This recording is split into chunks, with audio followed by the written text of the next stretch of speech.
నమస్కారం NSR news కి స్వాగతం. ముందుగా హెడ్లైన్స్ చూద్దాం. ఆలయ శుద్ధిపై రాజకీయ రచ్చ. భద్రకాళి ఆలయం వద్ద హై డ్రామా. వరంగల్లో ఉద్రిక్తత. బీజేపీ నేతలను అదుపులోకి తీసుకున్న పోలీసులు.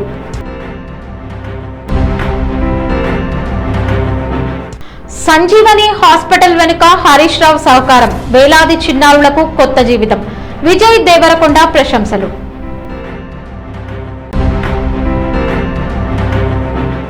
పోలీస్ ఉద్యోగాల భర్తీపై ప్రభుత్వంపై యువత ఆగ్రహం. ప్రభుత్వంపై తీవ్ర ఆరోపణలు.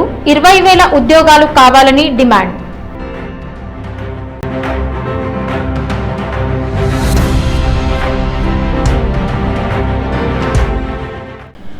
వరంగల్లోని ప్రముఖ భద్రకాళి ఆలయం వద్ద శనివారం రాజకీయ ఉద్రిక్తత నెలకొంది. ఇటీవల కాంగ్రెస్ బీఆర్ఎస్ నేతల మధ్య ఆలయ ప్రాంగణంలో జరిగిన రాజకీయ సవాళ్లు, ప్రతి సవాళ్ల కారణంగా ఆలయం మైలపడిందని బీజేపీ నాయకులు ఆరోపించారు.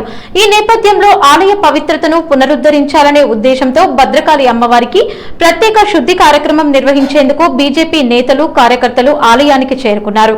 గోమూత్రం, గంగాజలం తదితర పూజా సామాగ్రితో ఆలయ శుద్ధికి సిద్ధమయ్యారు. అయితే ఎలాంటి అవాంఛనీయ ఘటనలు జరగకుండా ముందస్తు చర్యగా పోలీసులు భారీగా మోహరించారు. ఆలయం పరిసరాల్లో భద్రతను కట్టుదిట్టం చేసి బీజేపీ నాయకులను ఆలయ ప్రాంగణంలోకి వెళ్లకుండా అడ్డుకున్నారు. పోలీసులు, బీజేపీ కార్యకర్తల మధ్య కొద్దిసేపు వాగ్వాదం చోటు చేసుకుంది. శుద్ధి కార్యక్రమానికి అనుమతి ఇవ్వాలని బీజేపీ నేతలు డిమాండ్ చేస్తూ నినాదాలు చేశారు. పరిస్థితి ఉద్రిక్తంగా మారడంతో పోలీసులు పలువురు బీజేపీ నాయకులు, కార్యకర్తలను అదుపులోకి తీసుకుని మట్టవాడ పోలీస్ స్టేషన్ కి తరలించారు. ఈ ఘటనతో భద్రకాళి ఆలయం పరిసరాల్లో కొంతసేపు ఉద్రిక్త వాతావరణం నెలకొంది. శాంతి భద్రతల దృష్ట్యా పోలీస్ భారీ బందోబస్తు ఏర్పాటు చేసి పరిస్థితిని అదుపులోకి తీసుకొచ్చారు.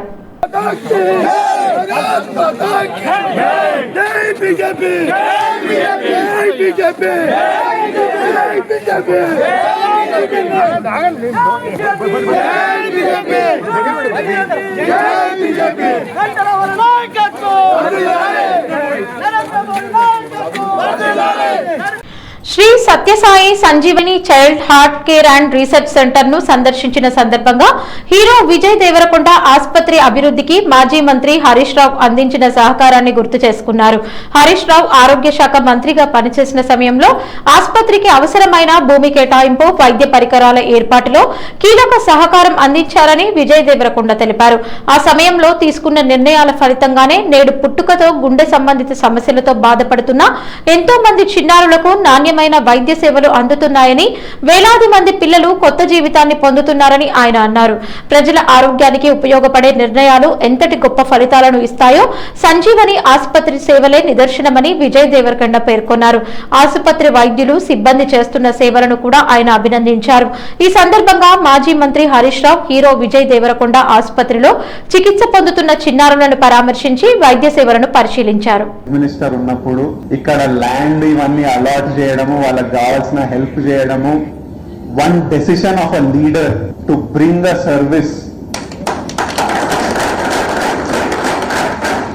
ఆల్రెడీ శ్రీనివాసరావు గారు సర్వీస్ చేస్తున్నారు, కానీ తెలంగాణలో ఒక లీడర్ అది ఐడెంటిఫై చేసి అతను ఇక్కడున్న ప్రాబ్లం ఐడెంటిఫై చేసి రెండింటికి ఒక సొల్యూషన్, ఒక గ్రౌండ్ క్రియేట్ చేసి వాళ్ళకి ఒక platform to provide service for people across India చేయడం.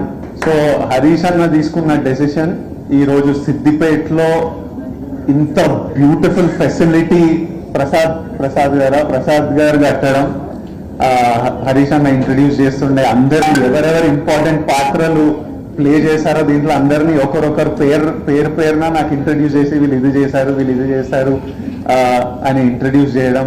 ఇంత beautiful hospital, it's like most premium expensive corporate hospitals. అంత ఫెసిలిటీస్, అంత క్లీన్లీనెస్, అంత బ్యూటిఫుల్ గా సర్వీస్ మెయింటైన్ చేయడం, and for absolutely no cost. పిల్లల health service no cost, parents stay, parents food అన్ని చూసుకొని పిల్లల సర్జరీ చేసి వాళ్ళని 10 days పోస్ట్ ఆప్ కేర్ చేసి వాళ్ళని తిరిగి మళ్ళీ వాళ్ళ సిటీస్ కి పంపించేంత వరకు సర్వీస్ చేయడం. I can't even imagine the heart and love that is going in to this. Thank you. Police ఉద్యోగాల భర్తీ విషయంలో రాష్ట్ర ప్రభుత్వం స్పష్టమైన వైఖరి ప్రకటించాలని నిరసనకారులు డిమాండ్ చేశారు. రాష్ట్రంలో ఖాళీగా ఉన్న సుమారు 20,000 పోలీస్ పోస్టులను భర్తీ చేయాలని తాము కోరుతున్నామని, అయితే తమ డిమాండ్ను వక్రీకరిస్తూ కేవలం 5,000 ఉద్యోగాలే అడుగుతున్నట్లు ప్రభుత్వం ప్రచారం చేస్తోందని ఆరోపించారు. ఈ సందర్భంగా ముఖ్యమంత్రి రేవంత్ రెడ్డి చేసినట్లు పేర్కొన్న వ్యాఖ్యలను కూడా వారు తీవ్రంగా తప్పుబట్టారు. ఉద్యోగాల కోసం ఆందోళన చేస్తున్న యువత పట్ల అలాంటి వ్యాఖ్యలు చేయడం ఒక ముఖ్యమంత్రికి తగదని విమర్శించారు. అంతేకాకుండా ప్రభుత్వ విధానాలను ప్రశ్నించిన వారిపై పోలీసుల ద్వారా కేసులు నమోదు చేసి అరెస్టులు చేయిస్తున్నారని కూడా ఆరోపించారు. ప్రజాస్వామ్యంలో తమ సమస్యలను శాంతియుతంగా వ్యక్తం చేసే హక్కు ప్రతి పౌరుడికి ఉందని, ఆ హక్కును కాలరాయొద్దని ప్రభుత్వాన్ని కోరారు.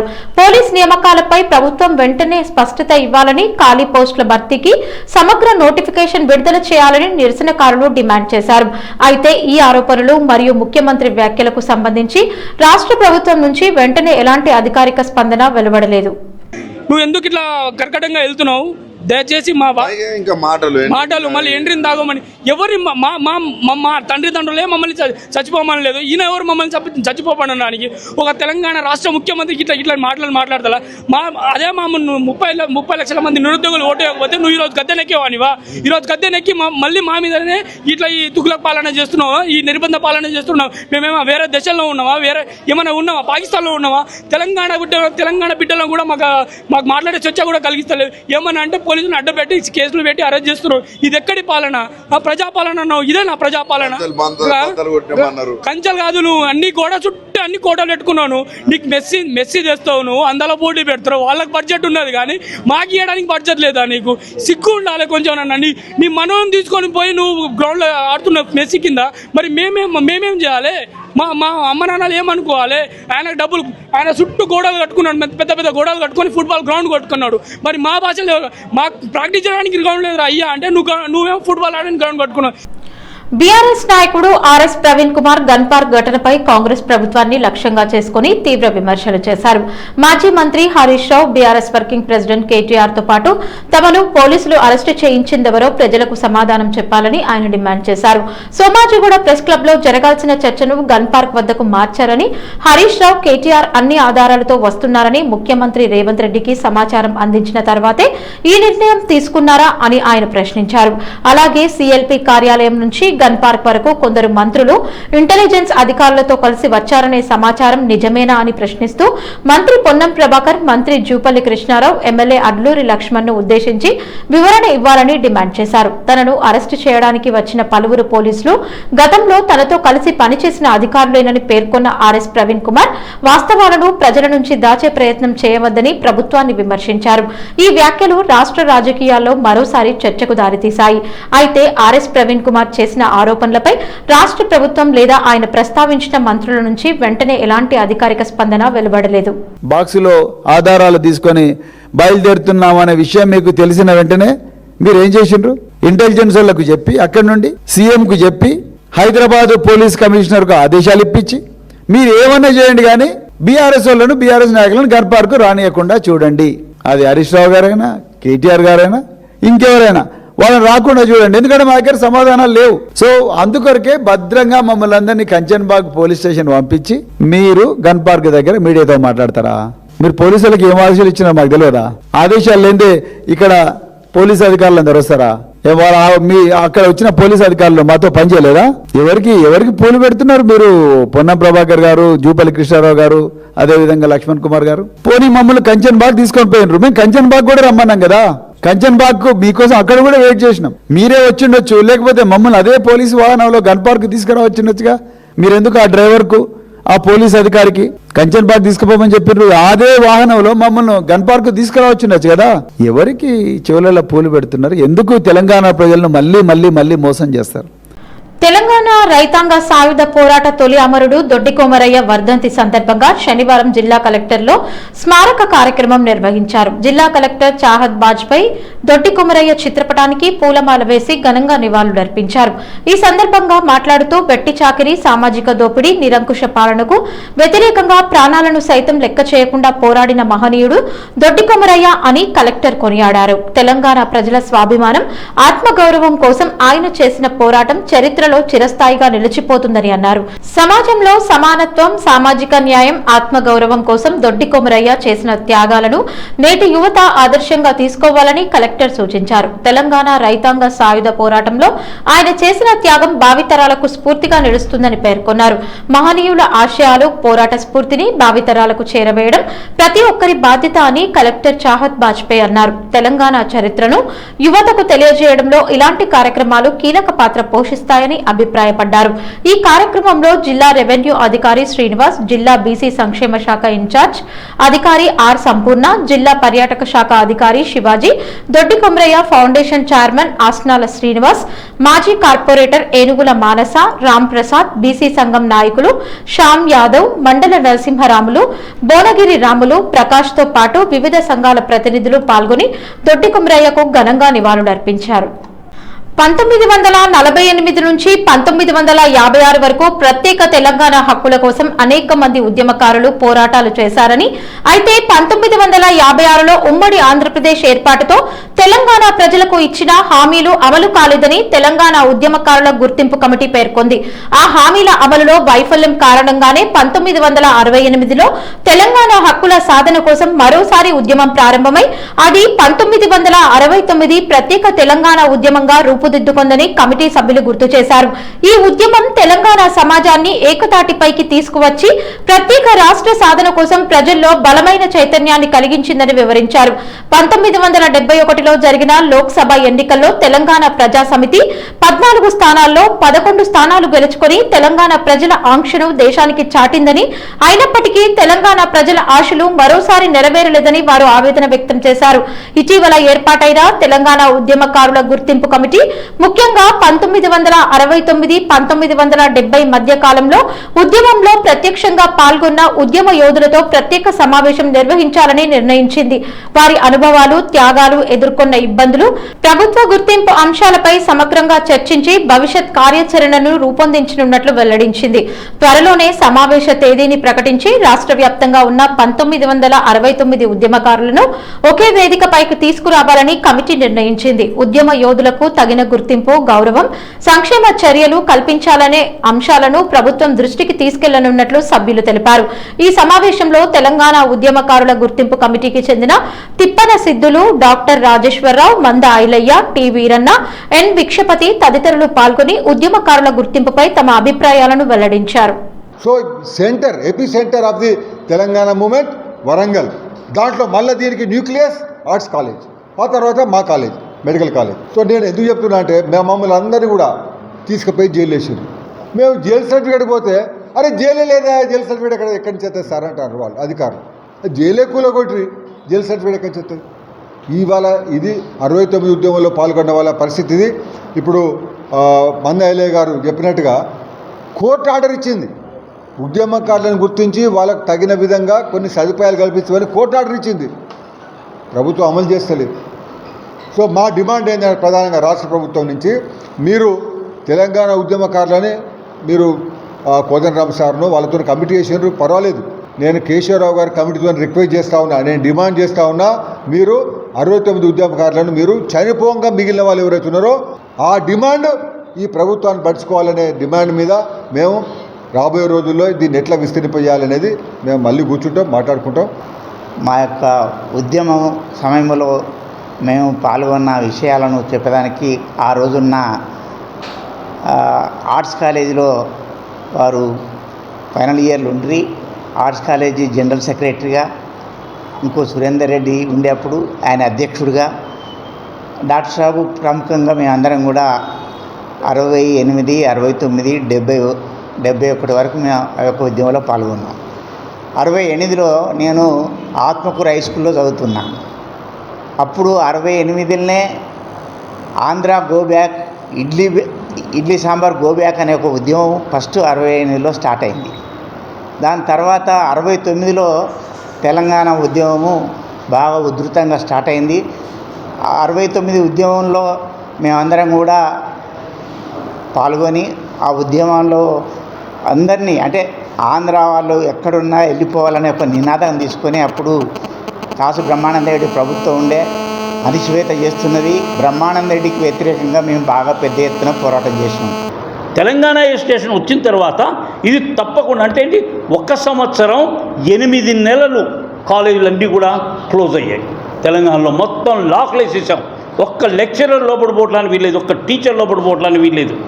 ఆ విధంగా 1 year 8 months దాకా మనం అంతా చదువు పోగొట్టుకున్నాం. ఇదేదో రాజకీయం కాదు, ఇక్కడ ఏదో బీజేపీ వాళ్ళు లేకపోతే కాంగ్రెస్ వాళ్ళు లేకపోతే సిపిఐ వాళ్ళ గురించి కాదు మనం మాట్లాడేది. మన తెలంగాణను బాగుపరచుకోవాలి. ఎట్లా? నీళ్లు తెప్పించుకోవాలి, ఉద్యోగ అవకాశాలు తెప్పించుకోవాలి, ప్రాజెక్టులు కట్టించుకోవాలి, కాలువలు రావాలి, తాగునీటి వసతులు కలవాలి, అందరికీ నల్లాలు ఉండాలి, అందరూ కూడా సుఖంగా అందరి ఎడ్యుకేషన్లో బాగా రావాలి, మనకు యూనివర్సిటీస్ రావాలి. This is the method of our Telangana. BRS మాజీ ఎమ్మెల్యే గాదరి కిషోర్ ముఖ్యమంత్రి రేవంత్ రెడ్డిపై తీవ్ర విమర్శలు గుప్పించారు. రాజకీయ ప్రత్యర్థులపై ద్వేషపూరిత ధోరణితో వ్యవహరించకుండా ప్రజాస్వామ్య విలువలను గౌరవించాలని ఆయన సూచించారు. ఈ సందర్భంగా మాట్లాడుతూ చరిత్రలో నియంతృత్వ పాలనకు ప్రతీకగా నిలిచిన హిట్లర్ ని ఉదాహరణగా ప్రస్తావిస్తూ అలాంటి విధానాలను ఎవరూ అనుసరించకూడదని వ్యాఖ్యానించారు. అలాగే రేవంత్ రెడ్డి అలాంటి పరిస్థితులకు వెళ్లేలా వ్యవహరించవద్దని అన్నారు. రేవంత్ రెడ్డి ఇతరుల కష్టాలు మరణాలు కోరుకుంటారని మేము భావిస్తున్నాం, కానీ మేము మాత్రం ఆయనకు అలాంటి పరిస్థితి రావాలని ఎప్పుడూ కోరుకోమని గాదరి కిషోర్ పేర్కొన్నారు. ఈ వ్యాఖ్యలు రాజకీయ వర్గాల్లో చర్చనీయాంశంగా మారాయి. అయితే గాదరి కిషోర్ చేసిన ఆరోపణలపై ముఖ్యమంత్రి రేవంత్ రెడ్డి లేదా కాంగ్రెస్ పార్టీ నుంచి వెంటనే ఎలాంటి అధికారిక స్పందన వెలువడలేదు. మాట్లాడుతుంటున్నావు కదా, నేను హిట్లరు ఇట్లా ఉంటా అట్లా ఉంటా అని చెప్పేసి ఇలా మాట్లాడు కదా ఎక్కడో ఇట్లా ఆదర్శం అట. పాప చదువుకోలేదు కాబట్టి పాప తప్పడానికి ఏం లేదా అని ఇట్లా ఆదర్శం అనాలా అనొద్దు కూడా తెలియదు. హిట్లర్ అంటే కూడా నాకు కూడా గుర్తుకొచ్చింది. అసలు హిట్లర్ కూడా పుస్తకం మొత్తం చదివినట్టు నేను హిట్లర్ అంటోడు చేసిండు ఇదని చెప్పేదో పేరు తీసుకున్నాడు, కానీ వాస్తవానికి హిట్లర్ అంటోడు చివరికి చేసింది ఏంది? ఇలాంటి రేవంత్ రెడ్డి లెక్కనే పిచ్చి పనులు చేసి ఆగమాగమై మానసిక సంఘర్షణకు లోనై హిట్లర్ అంటోడు ఆత్మహత్య చేసుకోండు. దయచేసి ముఖ్యమంత్రి గారు మీరు అటువంటి పని చేయకూరి. పిచ్చి చేసి మానసిక సంఘర్షణకు లోనై ఆత్మహత్య చేసుకునే పని మాత్రం చేయకూడదు. ఎందుకంటే హిట్లర్ ఆదర్శం కాబట్టి పుస్తకం హిట్లర్ చేసిన చెప్పి నువ్వు చేసుకున్నావు, అటువంటి పని చేయకు దయచేసి. ఎందుకంటే మా తెలంగాణ రాష్ట్ర ముఖ్యమంత్రి నువ్వు బాగుండాలని కోరుకుంటాం. నువ్వు మంది సాగు కోరుకుంటావు, కానీ మేము కోరుకోం మంది సాగు. వరంగల్ తూర్పు నియోజకవర్గంలోని 24, 37, 41వ డివిజన్లలో మాజీ ఎమ్మెల్సీ కొండ మురళి ఆకస్మిక తనిఖీలు నిర్వహించారు. ఓటరు జాబితా ప్రత్యేక సమగ్ర సవరణ కార్యక్రమం అమలును పరిశీలించిన ఆయన బూత్ స్థాయి అధికారులు BLOలు చేపడుతున్న ఇంటింటి సర్వే వివరాలను అడిగి తెలుసుకున్నారు. ఈ సందర్భంగా మాట్లాడుతూ ఓటర్ల వివరాల సేకరణలో ఎలాంటి నిర్లక్ష్యానికి తావు లేకుండా ప్రతి ఇంటిని సందర్శించి సమగ్ర గణన చేపట్టాలని సూచించారు. శాశ్వతంగా నివాసం మారిన వారు, మరణించిన వారు, డూప్లికేట్ ఓటర్ల వివరాలను నిబంధనల ప్రకారం క్షుణ్ణంగా పరిశీలించి తగిన చర్యలు తీసుకోవాలని BLOలకు ఆదేశించారు. గణన పత్రాలను స్వయంగా ఓటర్లకు అందజేసి పూర్తి వివరాలు నమోదు చేయించేలా చర్యలు తీసుకోవాలని చెప్పారు. అలాగే BLO యాప్ ద్వారా వివరాలను ధృవీకరించి అర్హత లేని పేర్ల తొలగింపు ప్రక్రియను ఎన్నికల సంఘం మార్గదర్శకాల ప్రకారం నిర్వహించాలని సూచించారు. అదే సమయంలో ఓటర్లు కూడా తమ వివరాలను ఆన్లైన్లో నమోదు చేసుకునే అవకాశం ఉందని తెలిపారు. ఎన్నికల సంఘం అధికారిక పోర్టల్ ద్వారా కొత్త ఓటరు నమోదు, వివరాల సవరణ, చిరునామా మార్పు వంటి సేవలను పొందవచ్చని ప్రజలకు అవగాహన కల్పించారు. అనంతరం వరంగల్ తూర్పు నియోజకవర్గంలో ఇందిరమ్మ ఇళ్ల పంపిణీ అంశంపై హౌసింగ్ శాఖ అధికారులతో కొండ మురళి సమావేశమయ్యారు. అర్హులైన ప్రతి కుటుంబానికి ఇందిరమ్మ ఇల్లు అందేలా అవసరమైన చర్యలు వేగవంతం చేయాలని అధికారులను కోరారు. దేశవ్యాప్తంగా మరి రాహుల్ గాంధీ పిలుపు మేరకు మీరు మొన్న పశ్చిమ బెంగాల్లో విషయంలో 91 లక్షల ఓట్లు బీజేపీ క్యాన్సిల్ చేయడం జరిగింది. దాన్ని దృష్టిలో పెట్టుకొని దేశవ్యాప్తంగా మరి ఓటర్లను డబుల్ ఉన్నాయని క్యాన్సిల్ చేస్తుండ్రు. ముఖ్యంగా ముస్లిం సోదరులై, హరిజనులై, క్రిస్టియన్లై క్యాన్సిల్ చేసే కార్యక్రమం మొదలుపెట్టిండ్రు. కాబట్టి వాటిని దృష్టిలో పెట్టుకొని మా కార్యకర్తలు అందరికి కూడా మొన్ననే అందరికి కూడా చెప్పడం జరిగింది, మా నాయకులకు అందరికీ చెప్పడం జరిగింది. వాళ్ళు చాలా కష్టపడి పనిచేస్తున్నారు. ఈ టైం వరకు కూడా వాళ్ళు భోజనానికి కూడా పోలేదు అంటే నిజంగా కూడా వాళ్ళకు కృతజ్ఞత తెలియజేస్తున్నా.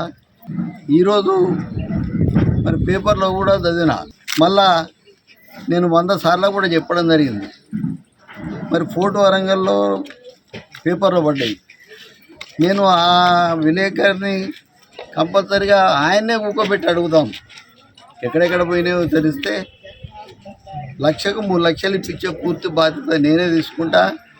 ఎందుకంటే బీదోళ్ళు అంటే నాకు ఇస్తాం.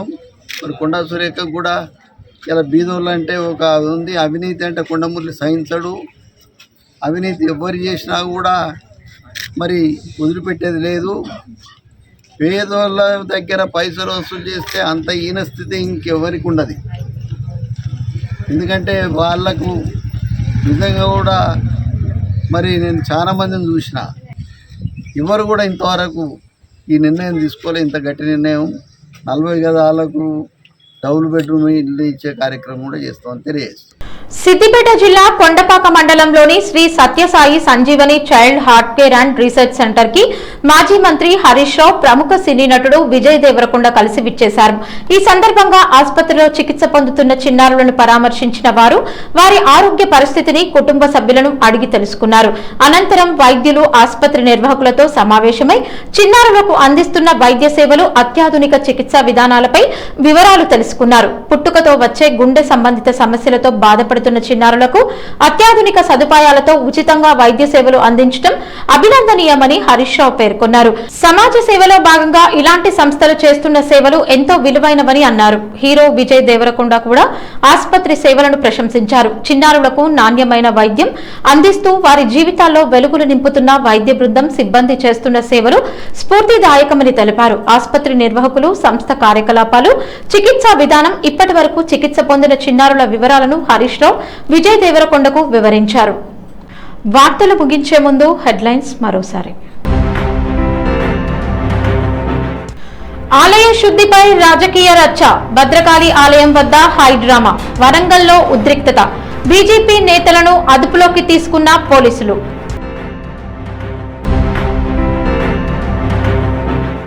సంజీవని హాస్పిటల్ వెనుక హరీష్ రావు సహకారం, వేలాది చిన్నారులకు కొత్త జీవితం, విజయ్ దేవరకొండ ప్రశంసలు.